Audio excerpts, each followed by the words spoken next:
All right, Nick. Scarfing down dinner here. And really appreciate Manfred. These games are going by much faster, but the problem is that, to do a post-game show with children and, lives, 8:40 on the dot. It's tough. But you know what? Is what it is. So here we are. I'm assuming Diaz is coming in. I already got the glasses on, so. I opened Twitter and I saw 8 people complaining about it, so I'm assuming so. Listen, yeah. As long as he doesn't walk anybody, I'm cool.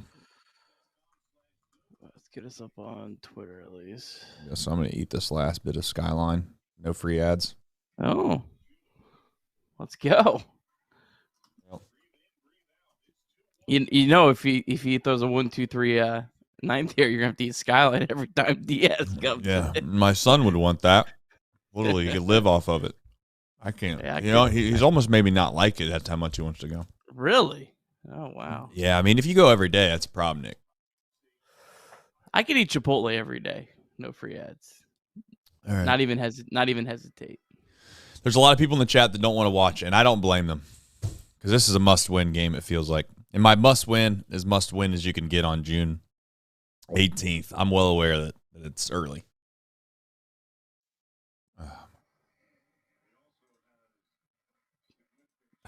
Nick,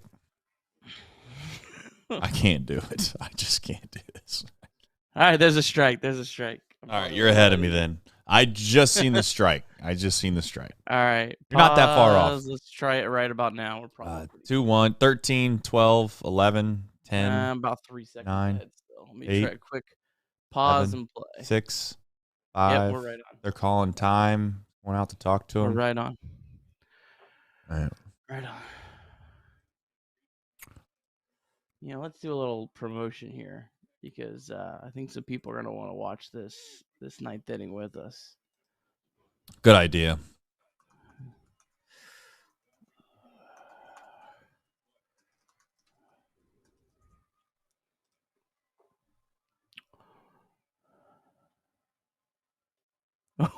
These guys are idiots. Jack. I mean, they're idiots. They really are.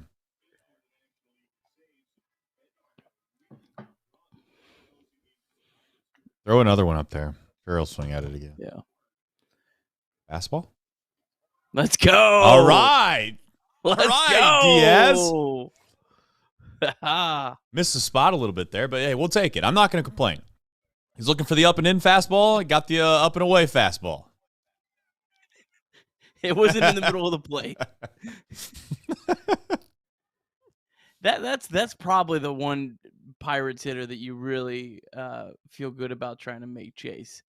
He's got an enormous. There we go. First pitch. Yeah, that's a great first pitch. He probably didn't mean to throw it there, but it was a great one. We'll take it. I don't really care how he wants it to go. If it does it, he does it. Ooh, why? Pretty good. Not bad. We're around the zone.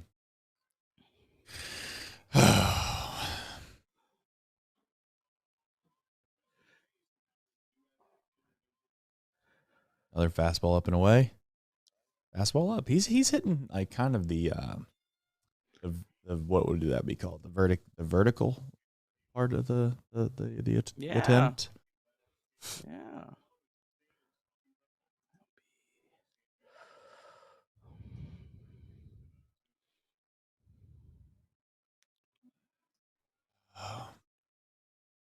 Oh, that didn't feel good.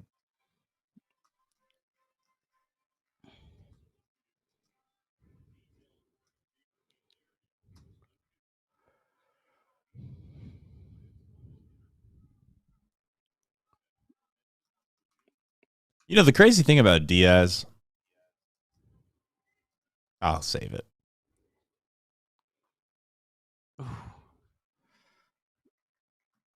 Is that if this dude throws strikes, which is kind of like saying that if everybody in the world was incredibly nice and pleasant, we wouldn't need like kind of police officers or anything, because we all know that's probably never going to happen. But point being is, he's obviously really good. Throw strikes.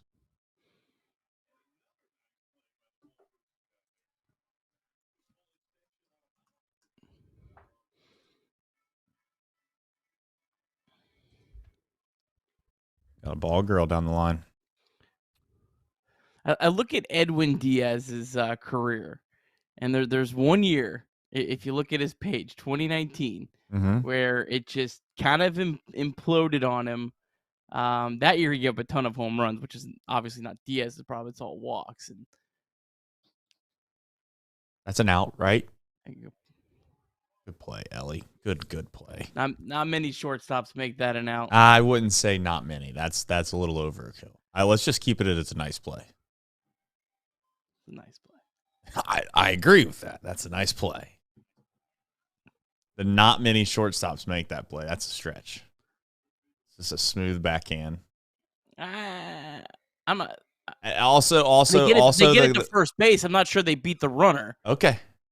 That's a fast runner going it's on close. the line. It would have been close. It would have been much closer. I'm not. Fair. Oh, fair. Hey! That's it. Yes. 1, 2, 3. Yes! 1, 2, 3. 1, 2, 3. Just super simple, baby. Needed it, chat. Must-win game on June 18th, 2024, and we got it. I'll tell you what, this game went like an hour and 40 minutes, so Nick's going to need a 9-minute intro. Instead, you get the 4-minute because that's just what we got. We'll see you in a moment.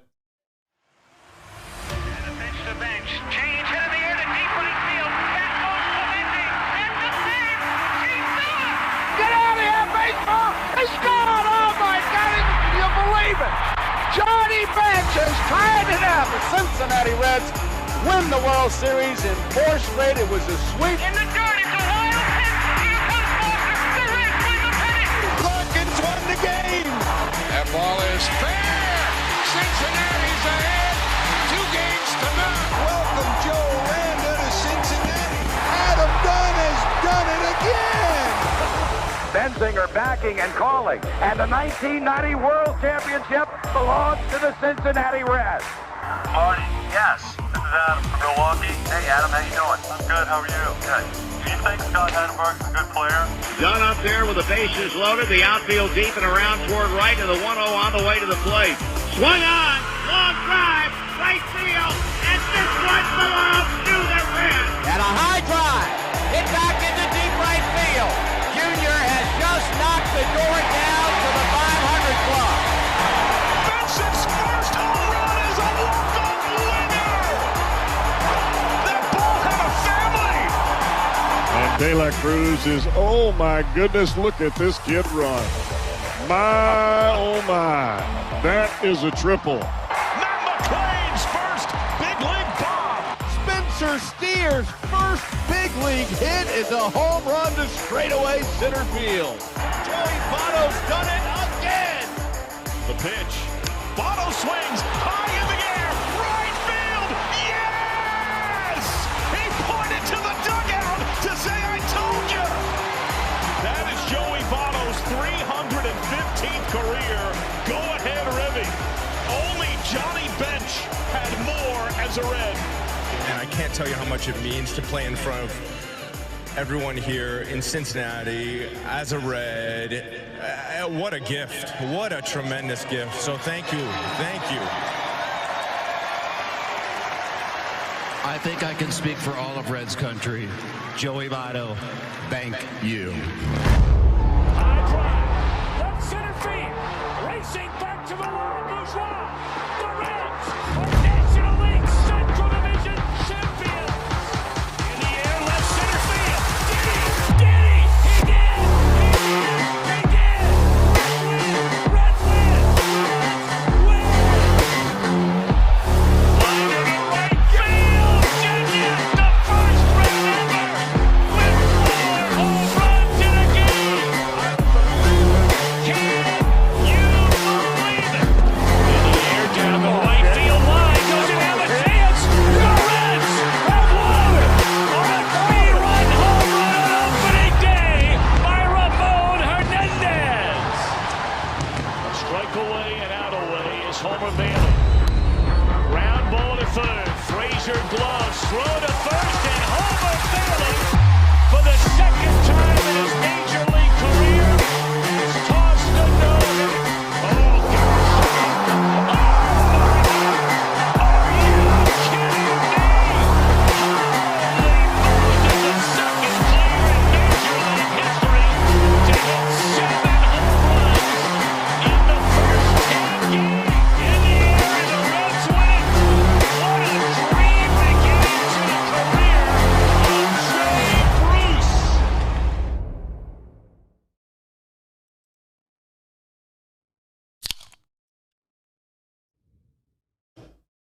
Folks, I don't say this all that often, but that's a massive win. I mean, if you don't, and let me say something. I obviously the other day did not trust Diaz and still can't really, to be honest with you, get behind the campaign of Alexis Diaz. However, I will also say, if he would have blown that game, I was having him bags packed when he gets back to the locker room to go somewhere else so I don't have to see him for a while. Now, I'm not saying I'm sending him to the minors, to be very clear, okay? But I was going to be very, very, very unhappy. He did exact opposite of blow the save. He made it nice, smooth, and easy. And I don't know if you've watched a lot of Reds baseball, but if you have, you know that doesn't come around all that often. Some would say that's just as rare as the solar eclipse. But here we are, Nick. Another show to do, and this one is a winning edition of Chatterbox Reds. Reds win 2-1.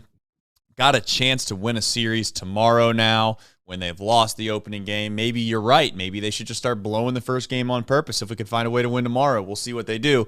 But as always, I'll ask how you're doing, and we'll get into the show. Well, that was a nice win. Just tremendous pitching from the Reds, start to finish. Really good defense. We'll talk about that tonight. There was a lot of really good defensive plays. That was not the type of win we've seen a whole lot of from the Reds this year. Just a clean 2-1, well-pitched, well-defended game, and one big clutch hit. That, it was a massive hit. And you know what? The Reds deserved more, which we'll get into that, I'm sure. But it is kind of funny that Espinal's home run was the difference maker when in reality it felt like it should have been a lot of other things. But hey, that's not how they keep track. Also, pre-show, Nick looked me right in the face and said, "Is my camera not synced up with my microphone?" And at the time, I promise everybody, it really wasn't. Now it looks like maybe it's jacked up again. I don't know. I know that you have been in ruins trying to figure. Now you're back. You're great. You're better than ever. But I just know that Nick's probably he's just trying to figure out what the problem was. He thought it was his internet. Then I thought it was his camera. He thought it was his microphone. This dude's been through the ringer trying to figure it out. It's not for a lack of trying. I would just tell you it's not that big of a deal, Nick. We'll all survive. But before we do anything else, do you have anything to add before we get to the box score recap? No, just a grinding through day. I swear to God, the power goes out up here more than any place on planet Earth. It's literally like every 2 weeks the power goes out. Give a shout out to the energy company. First Energy. They were working hard. They were grinding. I had to take the kids up to McDonald's. Saw them out. They were like up on. I was a little nervous how high the guy up Dude's energy goes out all the time, and ask Nick, give him a shout out. He's like, they're working hard, okay? They were grinding. Right? They were grinding, Trace. You know, I'll tell you right now, if my energy goes out 4 or 5 times, you'll hear all about it. I'll tell Duke how bad they are, okay? Simple as that. I'm not giving nobody a pass. You're out here be like, well, you should have seen this guy climbing the ladder today. He was working really hard. I'm not going to get on these guys. I pay him every month. Well, First Energy sucks, but okay. But Joe on the ladder does not suck. That's we gotta direct the energy to the proper places. I tell you what, I hope God is as nice as you. My wife might not agree with you. Okay, fair enough. All right, we got a box score recap, and then we'll get into the game. Presented by Nick Kirby. All right, well, Reds taking on the Pirates, game 2 of a 3-game series. Reds tough start in this one. Reds grounded into double plays in the first, the second, and the third innings against Bailey Falter. It was a 0-0 game going into the fifth. Then Jonathan India, he stayed hot with a double, and then Santiago Espinal hit a 2-run home run to left field, put the Reds up 2-0. Nick Lodolo, the starting pitcher for the Reds, just another tremendous start. 7 innings, 4 hits, 1 run, no walks, 8 strikeouts. The only run Lodolo allowed was a solo home run in his final inning of work to Brian Hayes in the 7th. Lodolo lowered his season ERA to 2.76. Lodolo's cause was aided by a great running catch by Jake Fraley in the 2nd. Spencer Steer also robbed at least extra bases, maybe a home run in the 5th. Reds went to the bullpen. Fernando Cruz threw a scoreless 8th. He was also aided by some great defense. Got a great catch by Stuart Fairchild in center field. He turned and fired in to get the runner for a double play. And then Alexis Diaz, a perfectly clean 1-2-3 ninth inning. Reds win 2-1. Reds improve to 35-38 on the season. All right, and we have a deep drive of the day. And if you're watching this game today, my friends, you know who it's by. Santiago Espinal. And if you watched him, and if you see nothing else other than just his reaction, you'd have thought this ball went 795 feet, but instead it went 376 feet. Now, I like a man that can pimp a home run from time to time, but I also like a man that makes sure it's gone. Now, maybe he knows. If you know, you know. It did get out, to be fair to Espinal, but I'd like it to be a little bit farther gone than row A the next time we decide that we're going to start pimping home runs. But that's Espinal's 4th home run on the year. As mentioned, 376 feet, 97.9 off the bat. Really not like that crazy high of an exit velo for how well it seemed to come off the bat.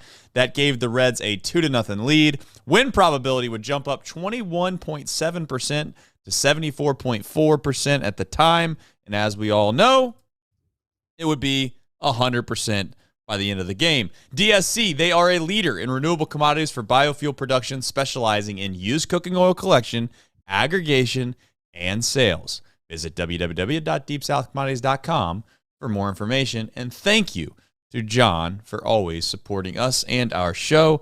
Right off the top of the show, though, our chat, like they always do, they provide some information to us from time to time because we have obviously a show to do. It's hard to keep up. Can't watch television. It has just come to my knowledge that Willie Mays has passed away at 93 years old. Shout out to Willie Mays, my grandfather's favorite player, and obviously a legend of the game. Will never be forgotten. He's still going to be talked about, like the Willie Mays catch. Catch it like Willie Mays, the basket catch. So. 93, Nick. That's pretty good, man. I'll be honest. If I get close to 93, I'll say that I'm very fortunate. Any thoughts on Willie Mays? You got anything? Not that you need to. He also did he serve in World War II or I knew he served in the Army at some point. I always have did he lose his right eye? I'm not sure. That's a joke. Over my head. Try to get something serious about a guy that just died, and you're throwing jokes at me. You said he served in the Army. I said, did he lose his right eye? I know there's people in the chat that got the joke, find it relatively funny. Shout out Willie Mays, by the way. That's no disrespect to him, of course. But go ahead and say what you're going to say.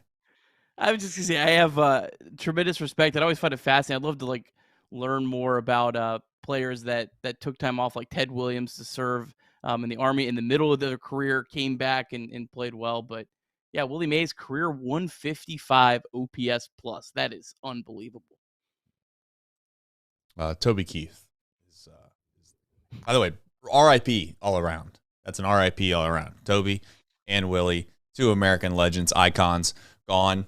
One gone too soon. Willie Mays, I will say, if I get to live to 93, I am very, very, very pleased in my life. Maybe it's too soon if you're a legend, but if Trace Fowler lives to 93, no one needs to say that. All right, Nick Lodolo. He's an ace. He is the ace. It's not even it's not disrespectful to Hunter. It's just that when this guy gets going, it is lights out. And the good news is with Lodolo is that it seems repeatable. It doesn't seem fluky at this point. It certainly seems like if he's going to stay healthy, this is who we got. And you've said it thousands of times on this show. I've said it. He's the best arm that the Reds have by far, best pitcher that the Reds have by far.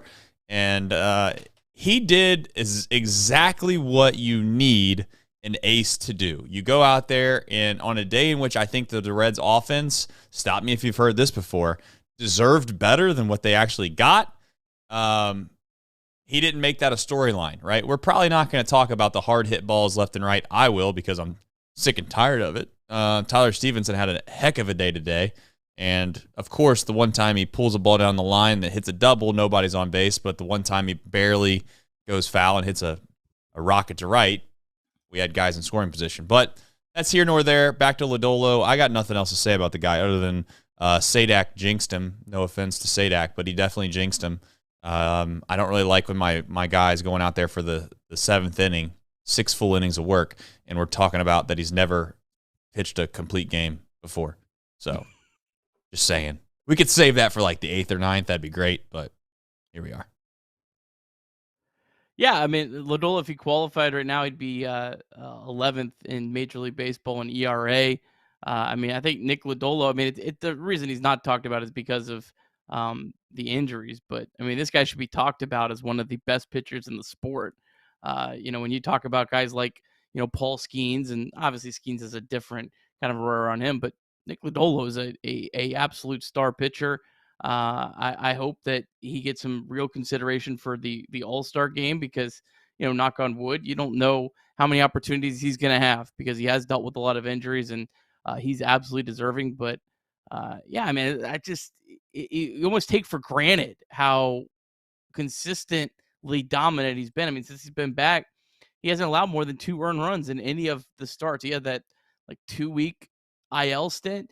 Right. And he somehow came back and has been even better. So just what he's given you every single time he takes the ball is just it's unbelievable. And if you want some hope, if Nick Lodolo can stay healthy, man, this is a guy that could really pitch you into the playoffs. The whole staff, I mean, I say the whole staff, certainly the 2 top line guys you have. I'm not just saying this because I'm a Reds fan, but if I were a wild card team or like a team that would have to face the Reds in a wild card, I would not be pleased because they're going to be able to run out 2 guys that are going to be just as good, more than likely, than the 2 guys you're going to run out there. And you as the saying goes, and I said it yesterday, momentum is only good as next day's starter, and Lodolo proved that. The Reds were skidding, sliding, and it felt like they needed to find a way to win it today, and they did, and largely because of Nick Lodolo. If it wasn't Lodolo you're going to give the credit to, I guess you give it to Santiago Espinal. I guess we talk about him. Listen, he's been a guy that unfortunately felt like maybe he should have gotten more opportunities to play in the field, just based off the fact that he from a second base perspective, it seemed like he was the better option. But I'm going to say something. Jonathan India has played well at second base, and I'm not. I give him credit. Jonathan India has not been a storyline at second base as much as I thought that he would have by this point. Now it's still a long season to go, so I'm not going to get my hopes up too high in regards to Jonathan India. And we ultimately all know that India's role at second base is relatively short-lived if it goes the plan of the Reds, and that is if Matt McClain's healthy and Noelvi Marte's healthy, then quite frankly, Jonathan India's position at second base will no longer be needed.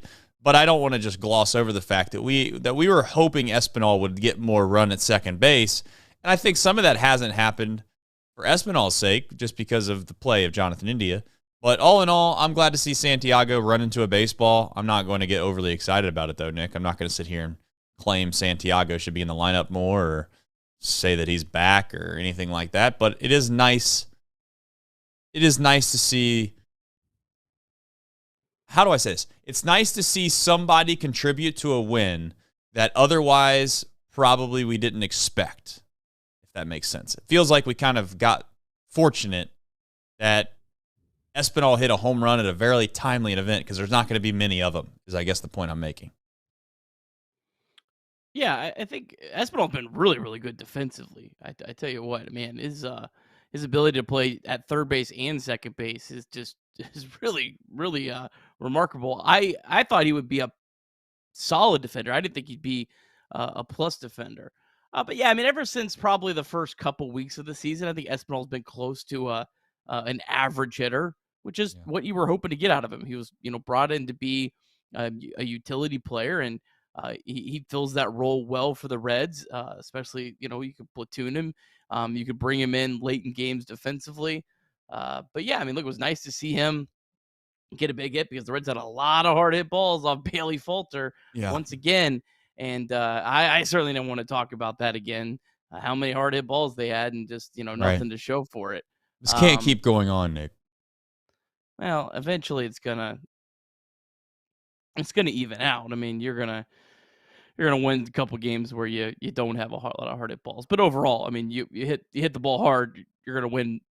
You're gonna score runs more often than not. But to your last point about Jonathan India is +1 right now in outs above average. Now I don't think he's gonna be able to keep that up over a long stretch. I still think India's limited, certainly defensively, and you'd like someone that could provide a little bit more upside there. But I don't really remember the last time there was a play where I was like, oh man, that was on India. It's only really the plays you maybe don't really see if you're just kind of casually watching the game. Yeah. But the routine plays, and he made a pretty nice play, I think, again tonight. Couple nice plays. So he made a play ranging to his left that he made, and then he also made a play there where Fraley was kind of bearing down on him, and that might look like an easy play, but it's not in the moment. Reds defense, we'll jump into that. I was going to say something about the Reds defense that I think might have gone unnoticed. Spencer Steer had the catch, yes, earlier in the game, kind of down the line. I wouldn't call it robbing a home run. I don't think it was robbed, but it was a nice play. I'm not going to say it wasn't a nice play. But the play that he made that I actually had a lot of respect for and I was very appreciative of was the ball down the line where you had McCutchen trying to basically score from first base. It ricochets off the wall, and he played that perfectly. He positioned himself in a really, really good spot. He made a clean catch, clean throw in. There was no question that McCutchen was going to have to stop at third base. But again, that's just something that you just gloss over if it's one of those things where it goes the other way. We'd be talking about it all night if he wasn't able to come up with that cleanly and throw the ball in. Shout out to Steer. Good for him. Glad he made the play. But again, I guess the biggest play of the day, obviously, from a defensive perspective, is the Fairchild catch. That glances off his glove, and then we got a whole new ball of wax that we're dealing with.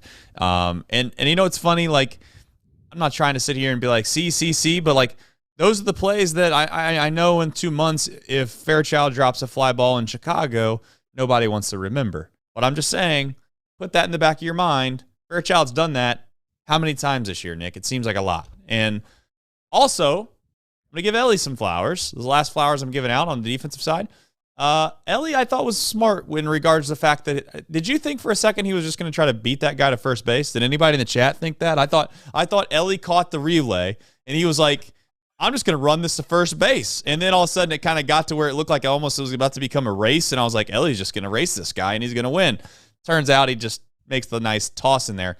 But it was a smart play. And the reason for that is there's no reason to take the risk of throwing the ball from center field all the way to first base when if you accidentally make an overthrow and it skips in the dugout, then we're all pissed. He made a smart play. He jogged the ball in and made the throw. Now, I know there's going to be some people who are like, why is he making it so close? It's like, it wasn't close. He was just doing the right thing. I'll leave it at that. Audio. Yeah, that catch by Steer.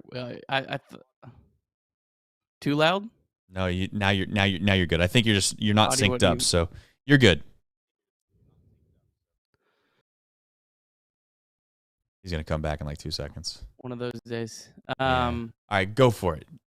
That catch by Steer was really impressive. He timed that up just perfectly, and the Reds work on that a lot. They talk about that. They do a lot of drills with their outfielders up against the wall, making plays up against the wall. I know it's definitely helped Stuart Fairchild. I don't think there's any denying that with him, but. Yeah, that play by Spencer Steer felt like a play that was all because of the work that he's put in. Now, is Spencer Steer going to become a plus defender in left field? Probably not, but you got to give the guy credit for making the most out of the role that he was placed in tonight. You hope as Marte comes back, you're probably going to see him more out in left field. So you're going to need him to make some plays like that. Yeah, and he did. He did. All right, let's jump into the back half of the rundown here. We got the Game Time app. As always, if you're looking to go to a game or you're possibly curious about maybe a concert that you're looking to go to, it is summertime. Maybe you're looking to go to a concert. Nick, now I know I could do it organically, but you hit him with the professional verbiage there. All right, the Game Time app is now an authorized ticket marketplace of Major League Baseball. That makes getting tickets even faster and easier. Prices on the Game Time app actually go down the closer it gets to first pitch. With killer last-minute deals, all-in pricing, views from your seat, and the lowest price guaranteed, Game Time takes the guesswork out of buying MLB tickets. They have all-in pricing. You can toggle this feature, and it shows you the total up front with no surprise fees at checkout. Lowest price guaranteed, or Game Time will credit you 110% of the difference. Take the guesswork out of buying tickets with Game Time. Download the Game Time app, create an account, and use the code CINCY for $20 off your first purchase. Terms apply. Again, create an account and redeem the code CINCY, CINCY, for $20 off. Download the Game Time app today. Last-minute tickets, lowest price guaranteed. Beautiful. All right, folks. As always, mantherapy.org if you're feeling blue or you need it, or perhaps you're just trying to manage a situation that you know is temporary, but you're looking for some guidance on kind of how to manage those types of things. Maybe it's just even kind of it's got a whole list of topics. I've went to it before, and it's nice. It kind of gives you a whole list of topics that you may have some issues with, all the way from sleep to severe depression. And if you need it, use it. Mantherapy.org, 988 text call if you're in an emergency and you need some help. Speaking of emergencies, we would have needed one on this show for sure if Alexis Diaz didn't find a way to close out the ninth. He did. Made it look very, very simple. Give him a lot of credit. I will also mention that, tonight it didn't feel like he needed help, if we're going to be fair. There wasn't a whole lot of chases going on. Now, he did get one in the first at bat there. But for the most part, looked good. Cruz walked a guy. But as he always does, he found a way to kind of scramble through it. And I guess for all intents and purposes, they did their job tonight, and we're not going to complain about it. No one's going to scream and yell about it. But I will know, I just want to admit, I would have been the first guy on the bandwagon if Alexis didn't do the job. And he did it. So I'm happy. Yeah, Cruz walked a guy and gave up 2 hard hit balls. But Alexis Diaz, he got a little bit of help from Jack Sawinski. It'd be nice to see Diaz come out and throw a first pitch strike just once. Feels like he hasn't done that a whole lot. But after he got dialed in against Sawinski, I think Sawinski kind of bailed him out on one of those pitches. Then he felt like he kind of dialed it in, and he was able to throw strikes. And yeah, I mean, this is a big time performance. And Alexis Diaz overall has stepped up when he's needed to. He's had some ugly outings. He's had some rough numbers. He has some things to be concerned about. But you can't deny overall he has got the job done more often than not, and more often than a lot of closers across baseball when their team has actually needed it. Yeah, he reminds me of the shady contractor, or the contractor that sometimes shows up to the house and you're like, oh, I don't know about this guy. He's got holes in his pants. They're halfway down his tail. He can't really speak English all that well in regards to, like basically slang. Sounds like he's from the middle of Kentucky, and you're wondering whether or not they've actually have a plumbing license. And the next thing you know, they leave the house and the plumbing's perfect. That's Alexis Diaz. Because there's times where I do wonder if people just decided to stop swinging, would he be able to throw? I'm being serious. Now, some people think I'm joking. I'm being dead serious. If you didn't swing at all against Alexis Diaz, would he be able to throw 3 strikes before 4 balls 3 times before he gives up a run? Now, I'd like to say that he could if he knew everyone was doing that. But if they were up there acting like they were going to hit and he was attempting to throw great pitches, I'm not so certain that he could. I could be wrong, but we shall see. We said that last year. Also, let me clear something up. I did say Central Kentucky because I have family there, okay? So I feel like, it's fair to say that. I just know that when I go visit that family, they speak in a different language is what I would call it. It's not a bad thing. It just could possibly cause for some confusion, as in, the different terms that they use. You're kind of like, never heard that before. You ever heard of a crick, Nick? Oh, yeah. All right. Just saying. Is it a creek or a crick? I'm curious. I think it's a creek, unless it's Kyle Crick. Gotcha. Former reliever for the Pittsburgh Pirates that started that. It was a big part of that big brawl in 2019. I love the chat. They're something. You were going to say something very insightful before I cut you off. Oh, I was just gonna say, I think we said that last year about Diaz when things were going well. We had said, why do people swing it? Correct. Why do they not take? And there's so many closers across baseball. Even a guy like Devin Williams, that's been more dominant than Diaz. You look at the pitches, it's like half of these aren't strikes. Like you can't hit the guy. Like just take. Right. What's the worst you're gonna do? I think there's a little bit too much pride sometimes in these ninth inning from batters. Yeah, I agree. All right, we have some rundown stuff. Ned Flanders always coming in. He's clutch. He doesn't know it, but Ned Flanders is clutch, coming in with a super. Said Santiago Espinal, clutch. Yeah, you know what? Espinal at this point, he might have the clutch gene the more I think about it, because he did get a big hit the other night. Now, we don't talk about it because Fairchild got thrown out at home, but he did get a massive 2-out hit the other day that gave the Reds a chance to tie the game. And unfortunately, we all know what happened, but good for Espinal. Coming up clutch when we need him the most. And I don't know if we can rely on it, but I'll take it. Stevenson impressed me tonight, by the way. Had some really good swings tonight. Yeah, he'd been struggling a little bit too. So he he's won the battle. Well, Jonathan India, man, he's looks like a completely different hitter. He had 3 hard hit balls tonight. Stevenson had 3 hard hit balls as well, but I mean, India just doesn't even feel like the same player that we saw for the first, 7-8 weeks of the season? Yeah. He got off to a hot start in regards to hitting balls hard, because I remember the numbers from a StatCast perspective did not look the same as what his traditional stat line looked like towards the beginning of the year. He kind of felt like he was due to break out. And he did. He broke out for a short period of time, but it was an extended period of time where it would have changed his numbers significantly. But I was talking about India, not. Oh, you meant India. I thought you meant Stevenson. Okay. Yeah. Yes, India is the guy that really just, it feels like it was a switch. Yes. Flipped on him. I don't know what it was. I don't know what happened, but it feels like a completely different player from what we saw the first couple weeks. Yes, and I don't know. I mean, India is one of those wild cards where it's just like he's been good enough long enough from a hitter's perspective that you like Candelario a little bit, maybe not as much as Candy, but in the same vein, you expect Jonathan India to produce at the plate over a long period of time, and hopefully, again, if his defense can stay anywhere near where it's been as of late, and by late I mean this year, then that's a big deal. That's a big deal. Just like it's a big deal when TJ Friedl's in center field playing for this team every day. He's obviously didn't play today. It's supposedly that he's day-to-day, Nick. I don't know if there's been any more updates on that, but again, it wouldn't shock me in the slightest if we go from day-to-day to he's out 2 weeks. I'm saying that in hopes that I can jinx this thing and he's playing back tomorrow, but or at least worst case scenario is playing this weekend. I don't know, but we do need TJ Friedl. I haven't forgotten about that.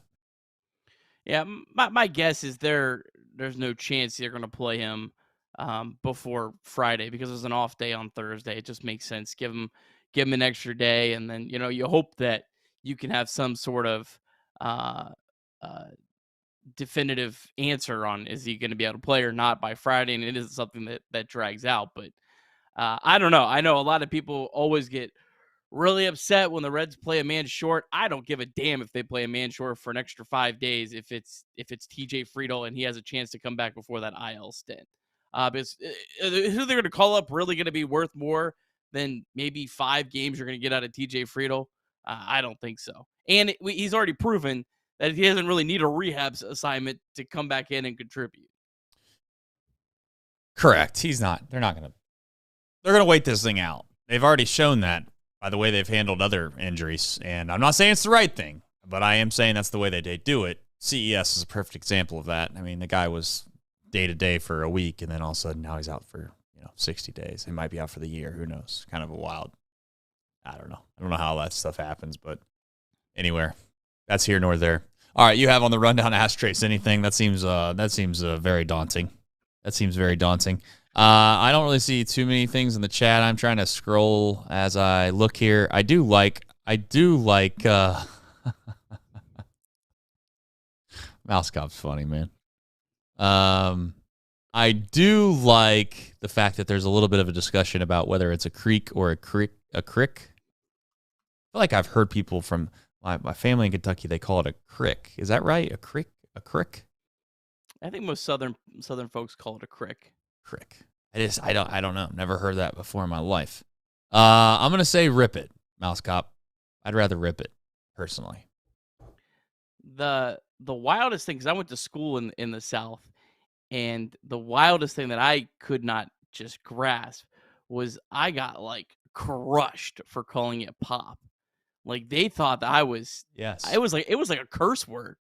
Like I might as well have spit on their mother's face by saying the word pop. They were just distraught by that. Yeah, I've called it pop obviously almost my entire life, but for some reason, I don't know when it happened and I don't know why, but I do find myself calling it soda more often now because I actually think that the appropriate way to say it would be soda.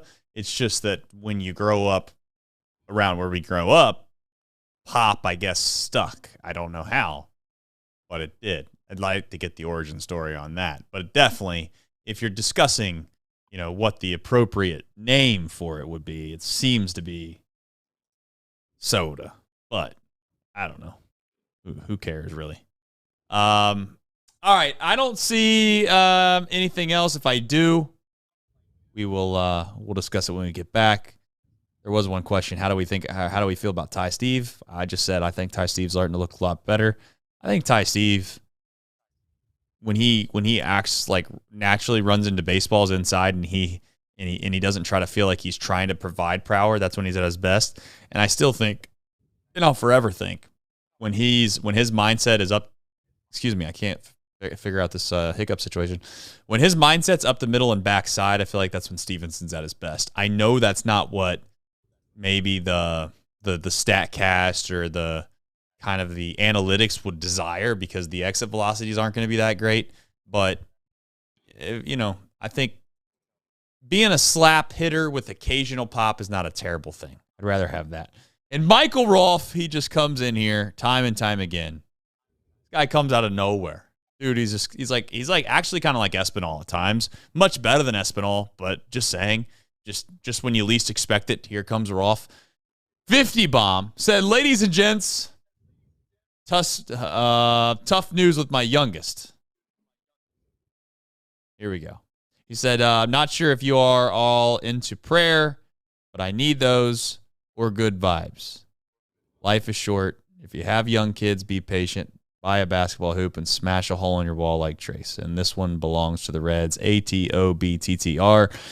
Michael, I know that you've been dealing with that a little bit. I couldn't imagine that, to be honest. I have 3 kids, and my biggest fear is what you're obviously going through. So prayer is your way from my end, and hopefully that gets resolved. And sometimes you read that, and then your perspective on everything changes very quickly. Not that the vibes are low, but I do want to say, just times in your life where you realize that you should try to appreciate things that maybe you take for granted. So if anything, maybe you don't have kids, maybe you do have kids, maybe it's something else that you feel like maybe you've not given the attention to that you think you should have. Use Michael's super chat as an opportunity to kind of reflect on that and be appreciative of it. Have some gratitude towards it. So yeah, my kids were upsetting me before I came down here because they weren't listening, and I wanted to pull my hair out, and now I'm gonna probably go hug him and tell him I love him. So thank you, Michael. My kids thank you too, for sure. Reds MILB, Nick, presented by you. I can't wait to get the Shang and Lin highlights. And by highlights, I mean the 1 for 2 with a walk and RBI. No idea what a stat line is, but maybe that's what it was. Well, I got some bad news for you. They haven't started yet. Shane Lin is in the lineup, batting third for the ACL Redlegs. So you'll have to wait for the podcast for your update on Shane Lin's evening. But AAA Louisville, they did play, and they lost again. They lost 9-4 to Omaha earlier this afternoon. The Bats have lost 8 straight games, and 12 of their last 15 They're now below 500 at 34-35. This is a team that was 31-22 at one point. Noelvi Marte, solid day, 2 for 5, drove in 2 runs. He was starting at shortstop today for the first time during his rehab assignment. He did have an error. It looked like a pretty routine double play ball to him. Believe it or not, there was some sketchy camera work on that one, so didn't get the best angle on it. They broke late to him fielding it and didn't show a replay. But shout out to them. Blake Dunn, 1 for 5 with a double. Reese Hines, 1 for 5. Really encouraging start from Land Richardson. He didn't have some good defense. I think there was a couple errors as well. He went 5 innings, 6 hits, 2 earned runs, no walks, and 2 strikeouts. Richardson has struggled with walks all year. First time he didn't walk a batter this season, so that is great to see. Zach Maxwell, he struggled again, 2 hits, 2 runs. He gave up his first home run of the season. And then Casey Legumina, a guy that had been absolutely dominating. He had like a .89 ERA over the last 7 weeks or something. He gave up 4 hits and 4 earned runs today. Double-A is still in action. Chattanooga leads Pensacola 4-1, trying to secure a very rare win. Nice. They got a great start. Tonight from Chase Petty. 6 innings, 5 hits, 1 run, 2 walks, 5 strikeouts. You better believe I will be going back and watching that bad boy later tonight. Nick Northcutt also homered again. I believe he leads the Southern League in home runs. High A Dayton, they just went final. They won 4-2 over West Michigan. They get back to 500 at 32-32. Cam Collier, he's heating up a little bit. Two hits tonight. Sal Stewart, a pair of walks. Hector Rodriguez, the Midwest leader in hits, 2 for 5 with a double. Jay Allen and Carlos Jorge each walked. And then Logan Tanner hit his 4th home run of the year. I think Tanner has like 3 home runs in the last 10 or 15 games. I know he hadn't had a lot of home runs this year. Tanner was the Reds' 2nd-round pick in 2022, catcher out of Mississippi State. Daytona, they also won 6-2 over Dundon. Tortugas, they're 31-33 on the year. 2-hit day from Sammy Stafura. Ricardo Cabrera, he broke his stride. I think he was 0 for his last 17 coming into tonight, so that was good to see as well. As mentioned, Arizona Complex League just getting underway. And then over in the Dominican Summer League, the DSL Rojas, they lost to the DSL Cubs Red 10-9. Adolfo Sanchez walked 3 times in this one, so that's good to see from your top prospect. There wasn't a ton of walks in this game. That was my first thought was, well, did they walk the world? No, they just walked Sanchez. Nabio Mariano, he was 2 for 5. And then Jervin Moriallo, 2 for 4, a double and a walk. And then in the other game, the DSL Reds beat the DSL Athletics 7-1. Love that. And I also love the fact that we have just a couple things left to do here on this show before we call it a night. One of them is a pillow. And I'm going to give Nick a chance to try to figure out where that's going to be. Here comes the graphic overlay, as always, because Nick needs to go grab the pillow. And that's fine. That's not a problem. You know why? Because at the end of the day, I'll be honest, maybe that was his plan all along, and I jumped the gun because we do have, as always, who, what, when, where, and why. I'll give you a chance here to run through the who, what, when, where, and why first, Nick, because I probably should have done that. And that's on me. I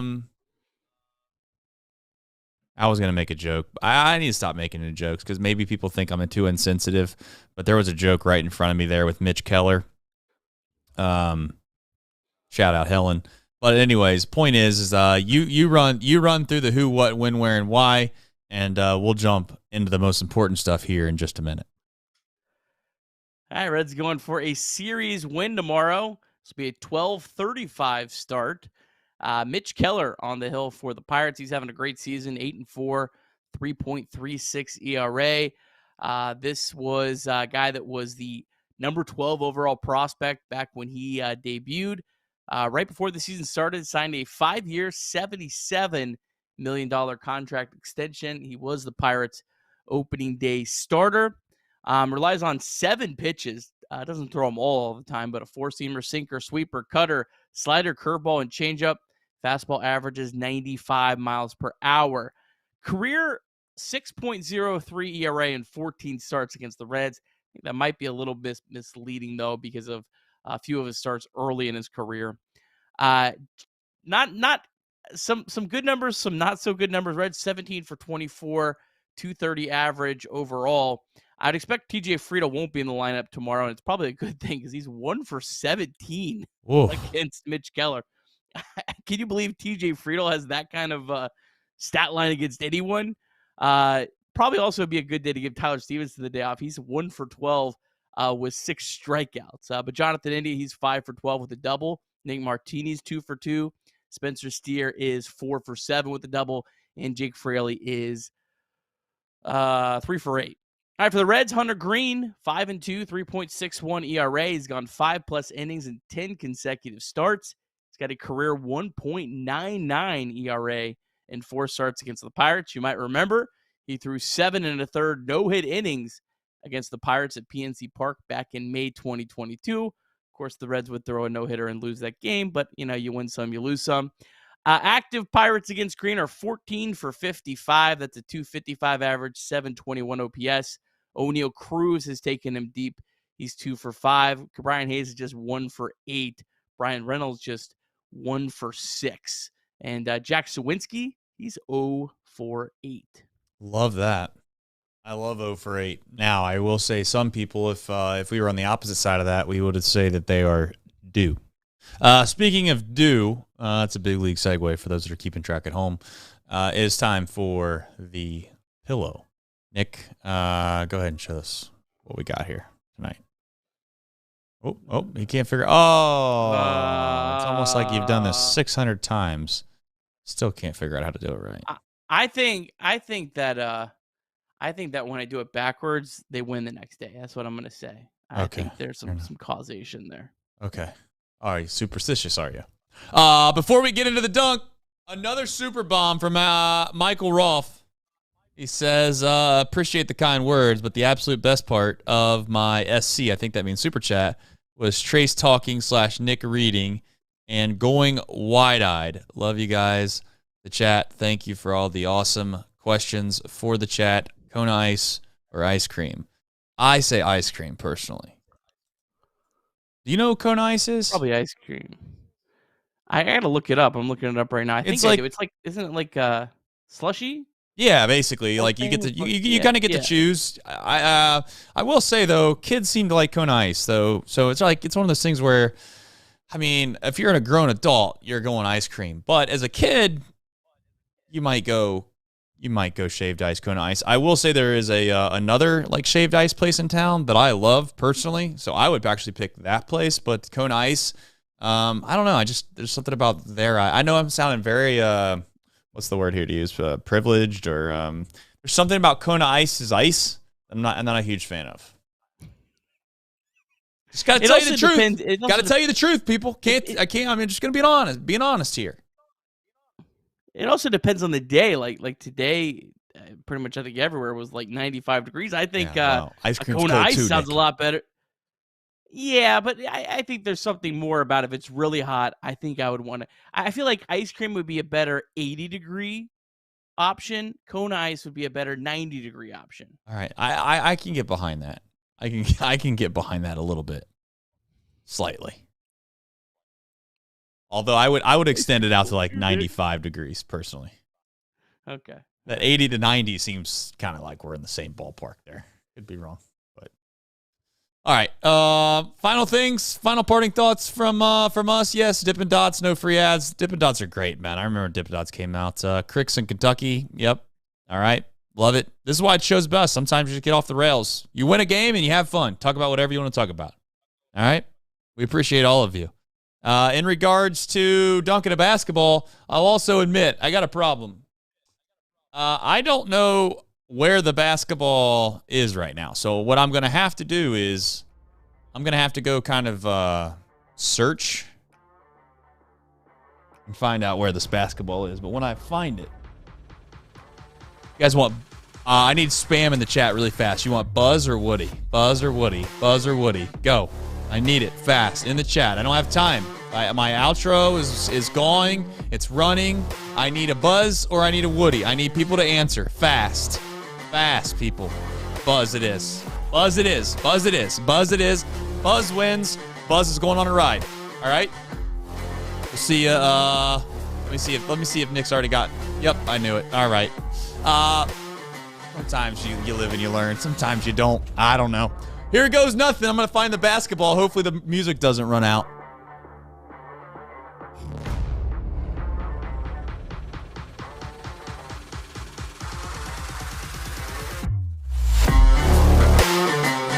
To infinity and beyond.